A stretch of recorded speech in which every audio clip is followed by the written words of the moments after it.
If we began this Oldsmobile par excellence information network presentation by making some outlandish claim like, if you'll pay close attention, I'll tell you how to improve your sales success by 50% over the next 12 months, would you believe me? How about 40%, 30%, 20%? Well, you're in luck, because we're not going to make any outlandish claims. But I will promise this. What you will see and hear can help just about every Oldsmobile sales consultant take advantage of a golden opportunity. And you won't have to work any harder, just smarter. How? By focusing your attention on a largely misunderstood and generally mishandled segment of the market. First, a few facts. Of the nearly 105 million people working in the United States, over 50% are female. And these working women earn $340 billion. That's right, $340 billion annually.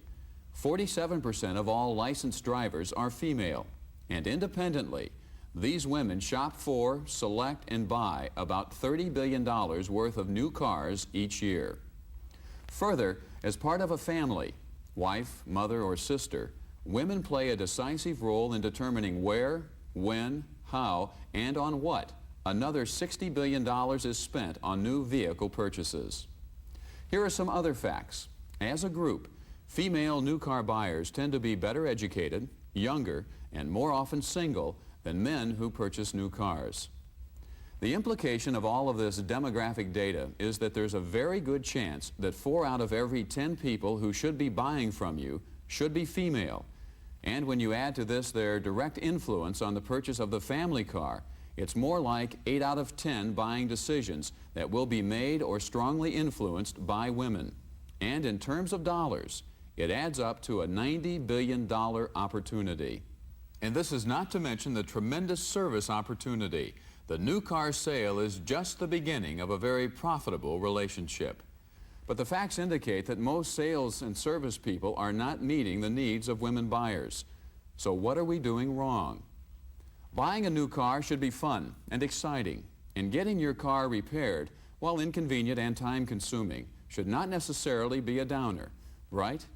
Well, according to some, a significant number of the women who are new car buyers and service customers say they had rather go to the dentist than come to an automobile dealership. This is a pretty serious indictment of automobile sales and service professionals. Of course, this is an industry-wide problem, but it's a situation which deserves your attention. Not only can you help change such a misconception on the part of consumers and customers, you can turn this situation into an opportunity. If you want to be as good an Oldsmobile certified sales consultant or service advisor as you can be, then you need to learn all you can about women as buyers and as customers. With the right approach, you can take advantage of an extremely sound sales opportunity. So what is the right approach? What makes females different than male buyers? Is there a different way to sell to a woman than a man? Fortunately, there are answers to these and other sometimes perplexing questions, and who better to discuss the women's point of view than my two Oldsmobile Par Excellence Information Network colleagues, Dana Eubanks and Linda Hurd. And we also have a couple of actor friends who will show us sometimes what happens that causes salespeople and service advisors to lose good customers. First, since you are both female and obviously qualify as experts on the subject of women buyers, how do you feel about going into a dealership to shop for a car or to have your car repaired? Fun. Chuck, Linda and I have both talked about this, and we said that, like your survey, it is much more fun, if you will, and a much easier experience, even more pleasant experience to go to the dentist, of all places, than to go in to buy a new car or to get your car serviced. It can be a very demeaning, very frustrating experience by and large, and there are very few exceptions. Linda? Yeah, it's really unfortunate, but what ends up happening is when I decide that I want to buy a car, I might put it off for months trying to weed through literature so that I can cut down the number of dealerships that I'll have to attend, because I want to minimize the pain. And to me, going to the car dealership, unfortunately, is too often a painful experience. So I will weed out material, get it down to the basic cars that I actually might consider, say, okay, I have to deal with these 4 types, I'll go in and do the research and put up with what I have to put up with. But it's not something I look forward to. It's not like, oh boy, let's go look for a car. And what she said is most important. We don't go in just to look. By the time women, I think by and large it's safe to say, by the time women are going into a showroom, you've looked at the information, you have some serious, legitimate questions about things you may not understand or that you really want to know about on this car because you read about it, you know what it's got, what it doesn't have, you want to know what's available to you, you've done your homework, you're very serious about buying a car because you don't go in to shop because it's not that much fun to go looking. So if you're there, most times you're there to buy. You're Right. a serious shopper. Okay. Do you feel intimidated when you go in? not so much intimidated as frustrated. A lot of times the salespeople you're working with are very patronizing. They're just, are you meeting someone here? Do you know what you're talking about? Oh, you don't want that, you want this. Yes, it's why would you want condescending. that? Yeah. You don't really know what you want, dear. You choose color. You don't know much about, and certainly you don't need power or speed. That's the kind of thing men are concerned about. You don't want that. You want. No, you want the kind of car that you'd look good in. Right. That's a biggie. I do hear that one. You'd look great in this. Yeah. Okay, so you know what you don't want when you go in. What do you want from a salesman when you go in? You don't want a salesperson to be patronizing. You come in and you say, I want your help. I have very specific questions. You don't want them to tell you what you don't want. You want them to treat you like an intelligent human being. Treat us like you would any man who walks through that door. We are a business deal.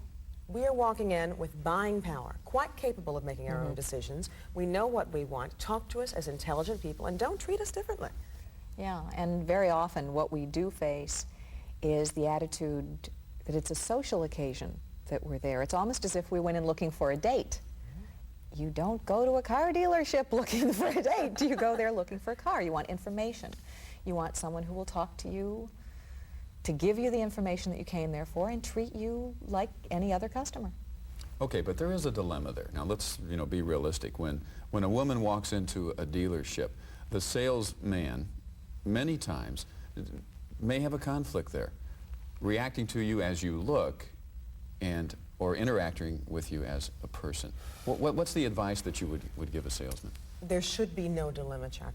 If they're a sales professional, professional means you see people as business prospects. When they walk in that door, you treat everybody as though they have a brain, as though they're capable of making a decision, and you want that sale. And we have the money. We want something that you want, you have, and we have something that you want.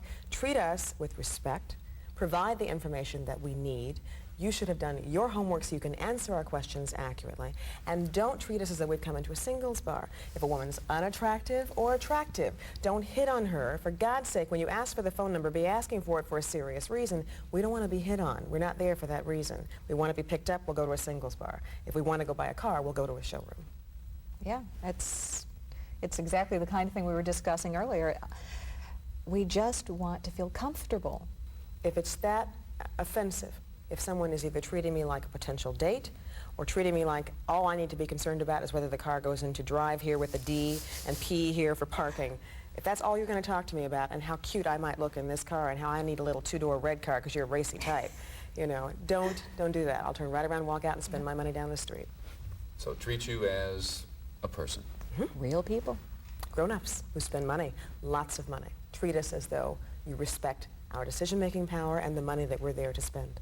It's an investment, a major investment, and they need to invest the time and the intelligent salesmanship in us that we expect them to. And with that, I want to show you, we have a little vignette that I think you will recognize. A lot of you out there, if you see yourself, you better pay close attention.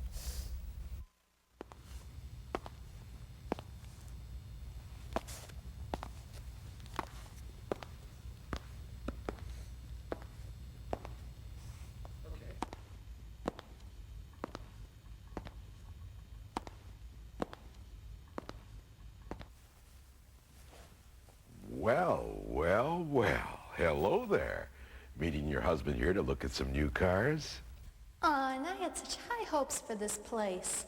No, as a matter of fact, I'm not. I came in today because I'm buying a new car, and before I decide on anything, I'd like to find out some more about this one. Well, honey, you came to the right place. Old Vern is going to get you the best deal in town. What exactly did you have in mind? You know, a pretty thing like you would look mighty fine in one of those Tornados. No. I've been thinking about the Cutlass Sierra. It's a good size car for me, and I've been reading about its 4-speed automatic transmission with overdrive. Good fuel economy is important. My, been doing your homework, haven't you? Or did your boyfriend tell you what to say?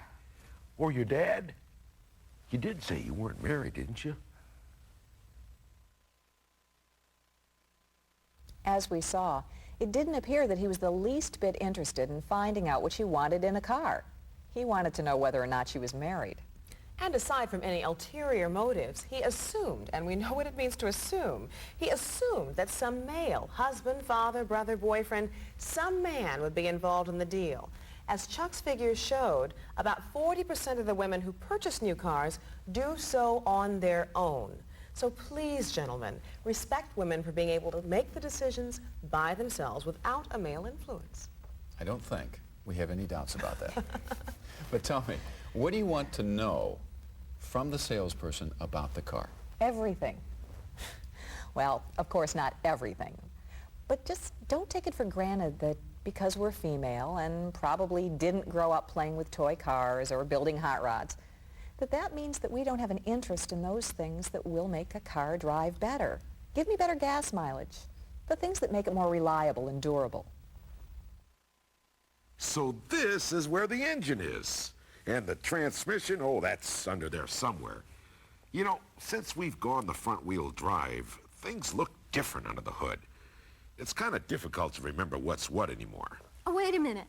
Before you do that, tell me about that automatic transmission with overdrive. Now, I've read that it gives better gas mileage, but how does it work? Oh, it's really very simple. It's your basic 4-speed automatic transmission with a special overdrive gear for better mileage. You'll see it on the gear shift indicator on your steering column. It says 1, 2, 3, OD for overdrive. Yeah, but how does it work? Quite easy. You just shift up to OD and off you go. Oh, well, maybe you can tell me more about how often you have to change the oil. You know, take the car in for tune-ups, things like that. Well, I'll tell you. With all the great improvements they've made over the past few years, you don't have to do all that stuff nearly as often. You can drive thousands of miles without an oil change, and the spark plugs, well, they last about, 20,000 miles, maybe more. I see. Well, what about the warranty? Is it a 1-year, 12,000-mile warranty? And what exactly is included? Everything. But wait till I tell you about our extended long-range warranty. You know, it comes with a 1-year or 12,000-mile warranty, but hardly anything ever goes wrong then. What you want is what we sell that covers everything for another 40 or 50,000 miles. I forget exactly, but it's a long time. She didn't find out too much from old Vern, did she? No, she didn't. And I have to say that this kind of thing happens much more frequently than the flirting thing does. This woman had obviously done her homework. She knew what she was talking about. She knew what she wanted to know about. She's interested in getting good mileage. She has read that this car has a transmission, which can help. She wants to know more. And this guy is giving her the runaround. It doesn't appear that he even knew the answers to the questions, and, you know, that's really a shame. I really expect the salespeople that I buy from to know what they're selling. And I don't care how elementary or basic my questions might seem, I want a straight answer. I don't think this is just a woman's problem. As that salesman said, there have been many, many changes to cars over the past few years, and all of us need to know how things work. Which brings me to another question. What was your reaction to old Vern moving right into selling extended warranty? Actually, it was a turnoff. Not because you shouldn't talk about the warranty, but because the timing was wrong. The kind of service you can get or the extended warranty, any of that, it's a good idea. But the way he went about telling her was wrong. The timing was very bad. And I think most women will agree, when the salesperson starts coming on strong, trying to sell me a bunch of add-ons, you can also do this, you can also get that, I'm ready to run the other way. Remember that women are expert shoppers. We don't like getting ripped off. Remember, we're the sales buyers. We want practicality. We want the best value for our money. Don't tell us a whole lot of other extras before you've told us the basic stuff that we can get out of this car. Yeah, I really feel the same way. I assume they make a lot more money when they sell me a lot of things I don't really need. So I just naturally back off when the pressure starts to build. And that's another thing that makes it so unpleasant to buy a car. You've got to be on your toes every moment. Your comments are right on with what leading authorities say women want and don't want when they're buying a car. Here are some specifics. See if you agree. Most women want safety information. They are concerned about safety. Most women want to know about things that will make the car reliable. Men seem to expect repairs. Women want to avoid them. Most women really want factual data. They want details about how the different features function. And don't overwhelm us with a lot of technical jargon that even the engineers or male buyers wouldn't understand and wouldn't be able to relate to. Just explain how something works and how it will make the car better for us. And I'll probably buy extra equipment if you can show me or tell me how it will help me and how it adds to the value of the car. Explain the benefits of overhead cam, McPherson strut suspension, and electronic fuel injection. I want to know what all that stuff is and what it will do to make this a better car for me to buy. Right you are, Dana. Women also want to know about fuel economy, about resale value, and about upkeep or maintenance costs. Women tend to be much less emotional about cars, and perhaps this explains why they want factual information about practical things. Women are skeptical about options, as both Linda and Dana have said. They believe that salespeople use the options more to build up the commission than to add to the value or usefulness of the car. And on the matter of price, women really don't enjoy the negotiating part of buying a car. They prefer a package or all-inclusive price. But, and this is important, don't assume that we can't add or subtract or that we'll accept a price without going to another dealership.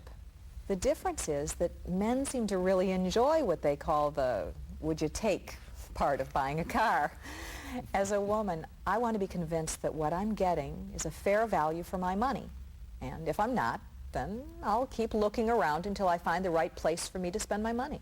I don't think that women are any different than men in that respect. In fact, women want to be treated in the same way as men, as you've both indicated. And they'll buy from the person and dealership where they can get this kind of treatment. And speaking of the right place to buy, other than finding the right car with the right equipment and getting what you believe is a fair price, what are some of the other things which influence your decision as to what and where to buy? No question. Getting the car fixed when it needs it. Service.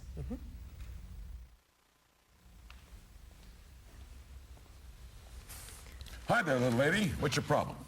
Well, I just bought my new car here a couple of weeks ago, and it started making an unusual noise. I see. Makes an unusual noise. And where's the noise coming from? Well, I can't be sure, but it seems to be coming from up there by the tire. Lady, I don't know if the salesman told you, but we don't do tires. Tires have their own separate warranty. You know, you take those to a tire store. I know that. I didn't say it's the tire. I said the noise comes from up front, around the tire. At least that's what it sounds like from inside the car. Okay, lady, don't get testy. Tell me, how does the noise sound? It's hard to describe. Try me. Well, it's sort of like clickety, clickety, clickety. And I know that's not as specific as it should be. I see. It sounds clickety, clickety, clickety. Okay, tell you what. If you can bring her in a week from Thursday, I'll get a mechanic to look at it. The man who sold me the car, Vern, he told me to come in today. He said it should only take a minute. Maybe you can ask him to come out here. Vern? Vern? Lady, Vern hasn't been in the service department for months. He tells all of his customers, bring it in anytime. Be nice if you check with me first.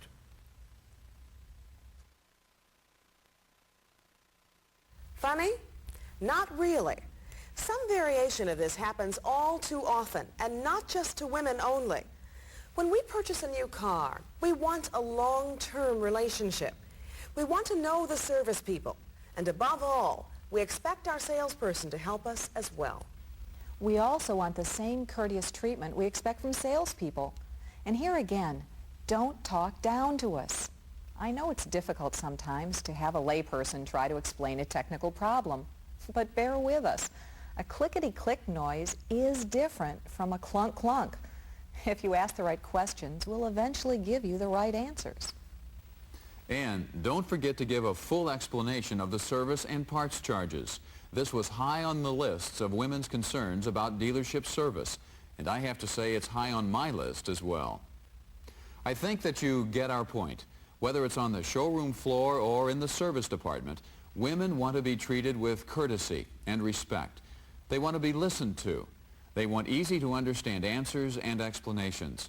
And they want to know the benefits of every feature, especially those which relate to safety, dependability, durability, value, resale, fuel economy, electronic equipment, performance, design. And, whenever possible, translate the technical features in terms of driving benefits like performance, handling, efficiency, reliability. Give me practical reasons why. And be careful not to talk down to your female customers. I don't know all that you know, but I can learn if you'll simply take the time to tell me. And just between you and me, I think now that we can give you the inside track and give you some hints on how to deal with women customers, we would rather go to an Oldsmobile dealership now because you'll be prepared and you'll deal with us well. Dana and Linda, we appreciate your expert's view of this topic.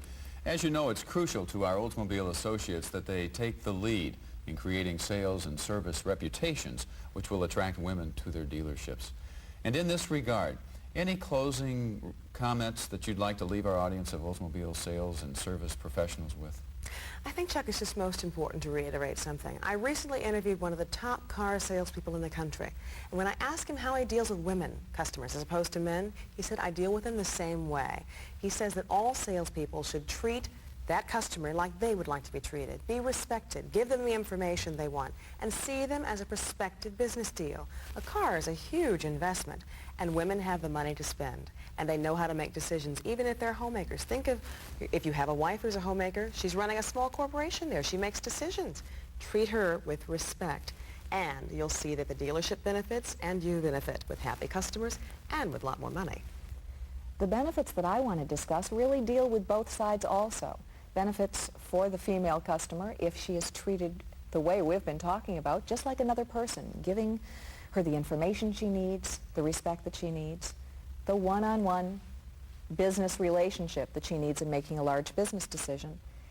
If you can do that, if our salespeople and our service people can do that, that female customer is going to respond in a much more positive way. Therefore, I think that the dealership itself, the salesperson or service person himself, will in turn benefit because he will have an easier time dealing with that customer. That's true. Yeah, word of mouth will get around. Our thanks to both of you. Our intent has been to give you a new and closer look at how you may take advantage of the opportunity offered by the women's market. Who can afford to overlook a $90 billion opportunity? Certainly not Oldsmobile. Certainly not you.